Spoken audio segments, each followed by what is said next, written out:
10 رمضان، ایک ایسا دن جب آسمان بھی سوگوار تھا اور زمین نے ایک عظیم ہستی کو الوداع کہا۔ وہ ہستی جو اسلام کے قیام کی عینی شاہد تھیں، وہ جو رسالت کی پہلی حامی بنی، وہ جو نبوت کی پشت پناہ بن کر کھڑی رہیں، وہ زوجہ رسول صلی اللہ علیہ وسلم، وہ والدہ سیدہ بطول، وہ حسن و حسین کی نانی، وہ اسلام کی خاتون اول۔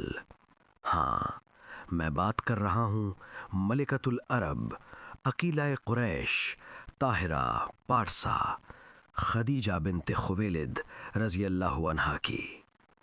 وہ جن پر آسمان سے سلام اترا، وہ جنہوں نے بغیر کسی توقف کے ایمان قبول کیا، نہ سوال نہ تردد، بس تصدیق، بس یقین۔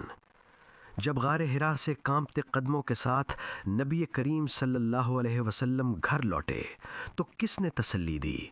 کس نے کہا کہ اللہ آپ کو ہرگز رسوا نہیں کرے گا؟ وہ خدیجہ تھیں۔ راہ تبلیغ میں جب پتھر برسائے گئے، جب زخم دیے گئے، جب دنیا نے انکار کیا، تو ایک دل تھا جو ہر لمحہ مصطفیٰ کی دلجوئی کرتا رہا۔ وہ گھر جو سکون کا مرکز بنا، وہ گھر جہاں سے دین کی ترویج ہوئی، وہ گھر جو اسلام کی پہلی پناہ گاہ بنا۔ آپ نے اپنا مال دیا، اپنی توانائی دی، اپنی زندگی دی، اور سب کچھ دین حق پر نچھاور کر دیا۔ آپ کی پاک اولاد کے ذریعے اللہ نے طعنۂ ابتر کا جواب دیا۔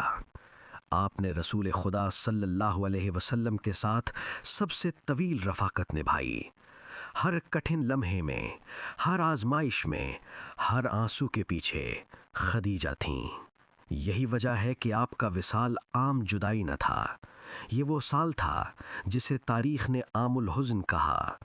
نبی کریم صلی اللہ علیہ وسلم کا دل غم سے بوجھل تھا، مگر ان کی یاد، ان کی وفا، ان کی محبت ہمیشہ زندہ رہی۔ 10 رمضان ہمیں یاد دلاتا ہے کہ اسلام کی بنیادوں میں ایک عظیم خاتون کی قربانیاں شامل ہیں۔ سلام ہو آپ پر اے خدیجہ کبریٰ رضی اللہ عنہا۔ آپ کا ایمان، آپ کی وفا، آپ کی محبت قیامت تک روشنی دیتی رہے گی۔ اللہم ارض عنہا وردنا بہا۔